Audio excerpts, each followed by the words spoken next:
When you empty a digital trash bin or even reformat an enterprise hard drive, the data persists. The operating system removes the pointers to the files, but the physical zeros and ones remain on the disk. This physical retention of digital information, occurring after an operating system attempts to logically erase it, is known as data remanence. The challenge is that modern enterprise storage is engineered for fault tolerance and recovery.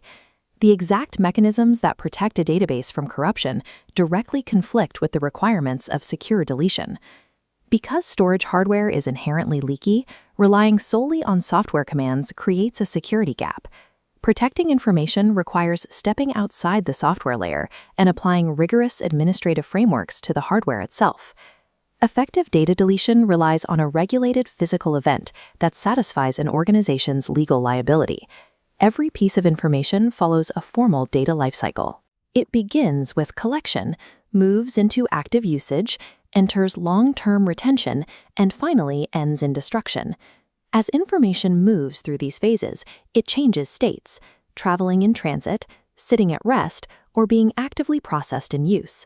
The security controls shift to match, such as applying TLS encryption during transit and switching to AES encryption while at rest. Data in use and at rest typically remain within the organization's active security perimeter. By contrast, the destruction phase often involves transferring physical assets to third-party vendors or surplus markets. This loss of direct oversight is why the destruction phase is the point where enterprise liability is most frequently mishandled. Managing this liability falls to the data owner. This is the entity that holds ultimate organizational responsibility for the information across its entire lifecycle. The owner delegates day-to-day operations to a data custodian. Custodians are the technical staff tasked with implementation, managing servers, applying encryption, and executing system commands.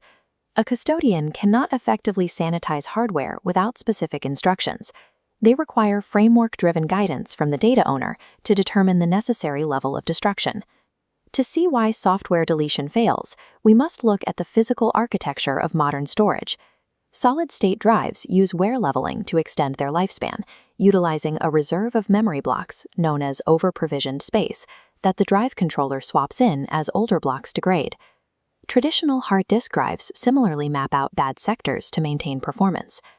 When a standard wipe command is issued, it clears the active, addressable space, but data trapped in these retired or over-provisioned sectors remains intact. These hidden sectors are invisible to the operating system. Because standard formatting tools cannot see them, they cannot erase them. When hardware reaches its end of life and is repurposed or sold, this trapped remnant data becomes an uncontrolled risk. Since operating systems are blind to this physical reality, enterprise security must override software deletion with physics-based destruction and specialized algorithms. This is the National Institute of Standards and Technology Special Publication 800-88. It serves as the industry's definitive framework for media sanitization. The entire decision matrix is governed by one initial administrative input: security categorization.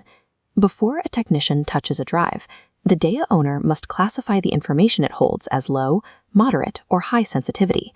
That classification dictates the absolute rigor of the physical destruction pathway required. Following the moderate sensitivity pathway illustrates standard enterprise execution. The algorithm first asks if the media will be reused. It then poses the defining boundary question: is the media leaving organizational control?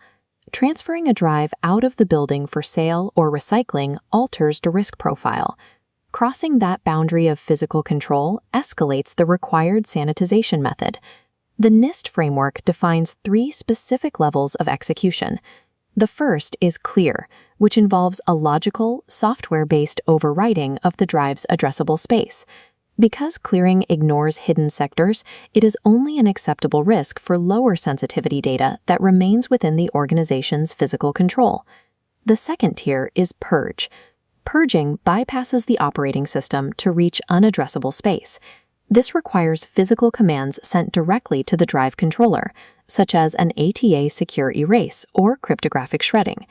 If a drive contains moderate or high sensitivity data and is being sold as surplus, purging is mandatory. The final tier is destroy. This involves the physical annihilation of the hardware through methods like shredding, pulverizing, or incineration.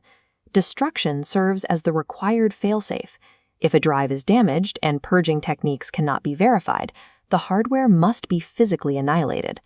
These three tiers eliminate the Remanence Paradox by replacing vague deletion with verifiable physical outcomes. The physical destruction of the media is not the final step.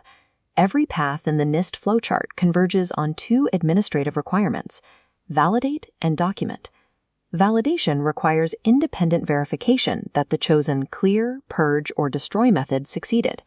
Finally, this validation must be recorded.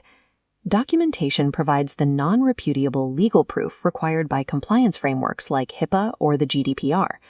This sanitization algorithm is one tailored control within a broader enterprise security baseline, such as CIS or COBIT, which sets standards across the entire organization.